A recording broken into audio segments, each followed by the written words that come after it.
This video is the first of a sequence of sessions titled How to Release Pain and Suffering.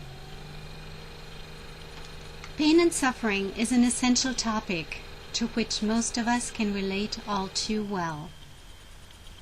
I will be looking at a number of examples, drawing conclusions from them, exploring the underlying reasons in detail for the pain and suffering, and offering effective techniques for their alleviation and release. My goal is for us to consider a new way of looking at those circumstances and events in our lives that cause us worry, sorrow, distress, misery, hardship, or even anguish. In short, experiences that are very unpleasant and that make us feel bad. What esoteric wisdom could we find, and what practices could we perform to regain our well-being and to put an end to pain and suffering? For this first video, I selected 6 examples of painful experiences. 2 that were emotionally devastating, 2 that involved physical pain, and the remaining 2 that dealt with natural catastrophes. I think one of the worst emotional pain humans endure is when a loved one dies, especially when they die unexpectedly or suddenly, either from a disease or an accident. Years ago, a friend of mine died of cancer within half a year of her diagnosis. Her husband Brian was devastated, and it truly seemed the end of the world for him as the surviving partner, particularly because he and Judy had been married for so long. But this story has a happy ending. Brian ended up marrying his high school sweetheart, unthinkable for him during my friend's tragic illness and after her death. His new wife, incidentally, had lost her spouse to a brain tumor from which he had suffered for 10 years. So both of them were able to create a new beginning, find new perspectives, a new life, new joy. It might help us to consider that no matter how distressed we are at the moment, and how hopeless and irrevocable our situation seems to be at the moment, that a time will come when our pain and suffering will have subsided. Let us try to remember this, even in our darkest hours, so that we can maintain our hope and belief and trust and, best of all, our knowing that it is possible for us to regain our happiness and zest for life.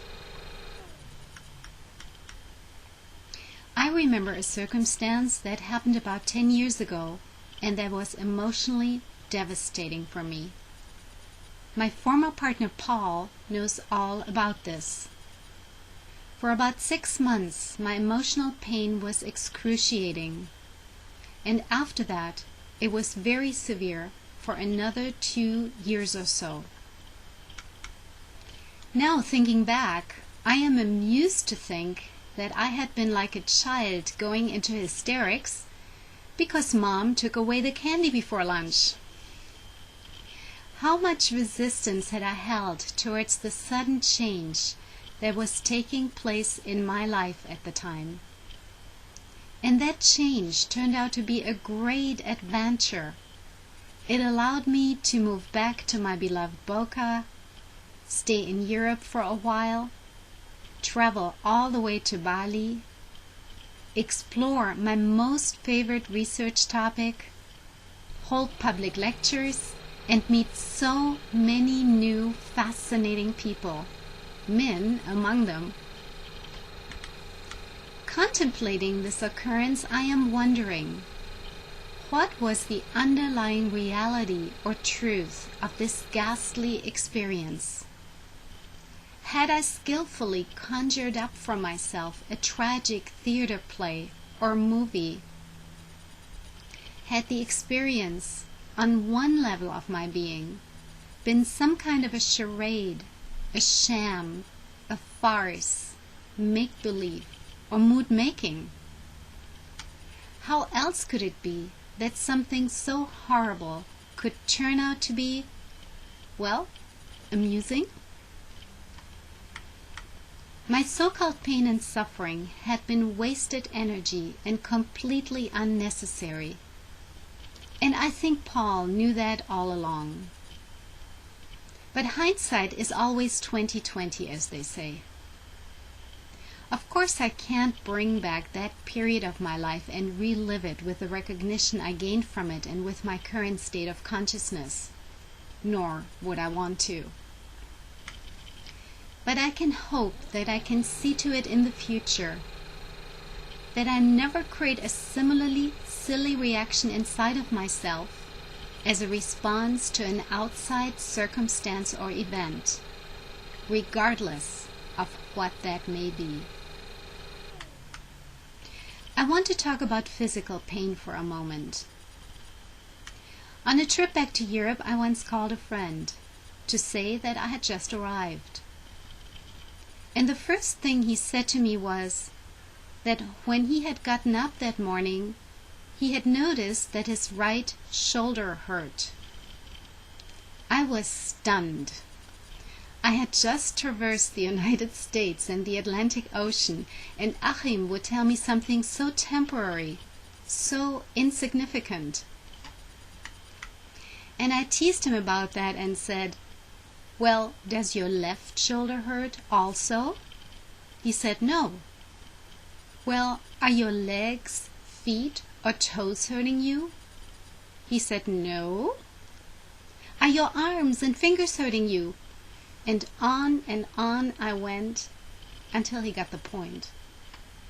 99.999% of his body were working perfectly, and only 0.001% were out of balance, temporarily. Well, why tell me? I think my joking inspired him to rethink an immature habit which most of us are nursing diligently: diarrhea of the mouth. I once witnessed something very curious which I somehow never forgot. Many years ago, my nephew was coming home from elementary school crying uncontrollably. And he tried to explain to me that the tip of one of his fingers was hurting him tremendously. I couldn't see anything wrong with the finger, but since he was obviously in so much pain, I suggested to him to watch some TV. About 10 minutes later, I checked to see how Nickel was doing and saw him giggling and enjoying the funny cartoons he was watching. Obviously, the comical program had taken his awareness completely off the pain, and his mind was now entirely absorbed by something hilarious.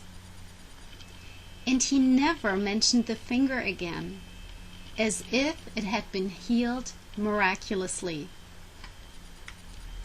What struck me was that this turnaround from unbearable pain in 1 minute to pleasure and delight in the next was so quick, almost instantaneous. I was marveling at how powerful our mind is. Imagine we could create such a scenario just by practicing mind control. And imagine we could heal ourselves that way. Perhaps we can.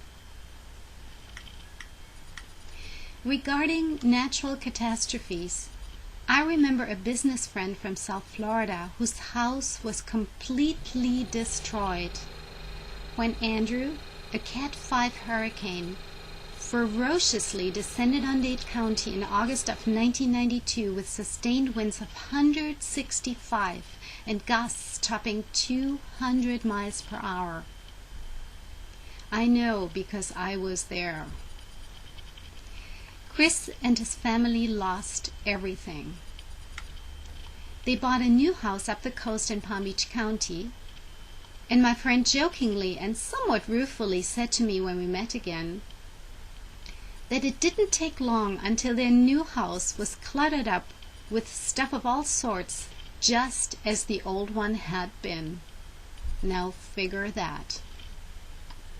Obviously, Chris and his family were able to put this traumatic and life-changing experience behind them and start anew. On another, somewhat funny note, or perhaps we could call it black humor, Esther Hicks, who is channeling the Abraham entities and her late husband Jerry, told a story about some friends whose house was literally blown away in a tornado, and who said jokingly that this was the first time in their lives that they had gotten caught up on their paperwork. So imagine you've just lost your house with all your belongings in a horrifically frightening natural catastrophe like a tornado that can strike at any time out of the blue, and you can make fun of it. And I could add injury to insult by making the mischievous remark that the couple was quite capable of picking up the pieces, notwithstanding the fact that they had been blown away in all directions. The pieces, that is, not the couple, silly.